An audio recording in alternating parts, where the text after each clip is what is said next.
IC Balakrishnan MLA കൂടി നമ്മളോടൊപ്പം ചേരുന്നു. ശ്രീ IC ബാലകൃഷ്ണൻ MLA, വലിയ രീതിയിലുള്ള പ്രതിഷേധം യൂത്ത് കോൺഗ്രസിൻ്റെ ഭാഗത്തുനിന്ന് കണ്ടു. ശക്തമായ നടപടി പോലീസിൻ്റെ ഭാഗത്തുനിന്നും. ഒരുപാട് യൂത്ത് കോൺഗ്രസ് പ്രവർത്തകർക്ക് പരിക്കേറ്റിട്ടുണ്ട്. കുത്തിയിരുന്ന പ്രതിഷേധം റോഡ് ഉപരോധിച്ചുള്ള പ്രതിഷേധത്തിലേക്ക് പ്രവർത്തകർ കടക്കുന്നു. താങ്കൾ എങ്ങനെയാണ് ഇതിനെ കാണുന്നത്, ശ്രീ IC ബാലകൃഷ്ണൻ? ഇതിന്റെ അകത്ത് മുണ്ടക്കൈ ദുരന്തം എന്ന് പറയുമ്പോൾ നമുക്കൊക്കെ ഈ രാജ്യത്തെയും ഈ ലോകത്തെയും എല്ലാം ഞെട്ടിച്ച ഒരു ഭയാനകമായ ഒരു ദുരന്തമാണ് ഉണ്ടായിട്ടുള്ളത്.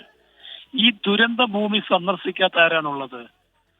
കേരളത്തിന്റെ മുഖ്യമന്ത്രി സന്ദർശിച്ചു, ഈ രാജ്യത്തിന്റെ പ്രധാനമന്ത്രി സന്ദർശിച്ചു, സർവ്വ നേതാക്കള്, അതോടൊപ്പം രാഹുൽ ഗാന്ധി, പ്രിയങ്ക ഗാന്ധി ഉൾപ്പെടെയുള്ള എല്ലാ ദേശീയ സംസ്ഥാന നേതാക്കളും സന്ദർശിച്ച് വളരെ കൃത്യമായി വിലയിരുത്തി.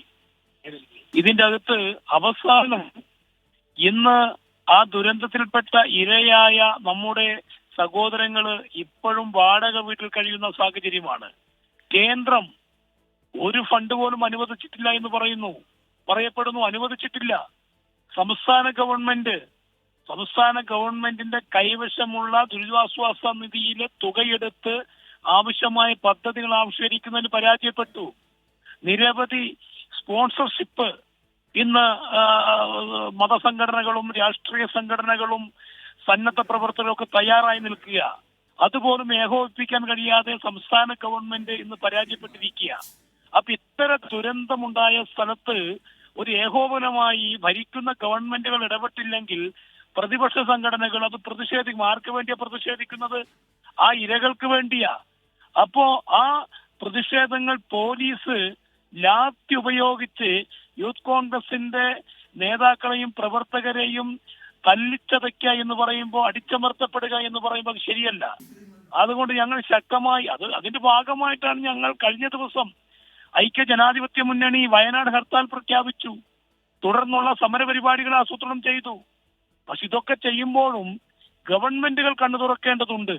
ആ നിലപാടുകൾ സ്വീകരിക്കാത്തതിൽ യൂത്ത് കോൺഗ്രസ് പ്രതിഷേധങ്ങൾ നടത്തുമ്പോൾ ഇതുപോലുള്ള മാരകമായുള്ള ലാത്തിച്ചാർജും മറ്റുള്ള കാര്യങ്ങൾ നടത്തി നിരവധി പേർക്ക് പരിക്കാണ്. ആരാണ് സമാധാനം പറയേണ്ടത്?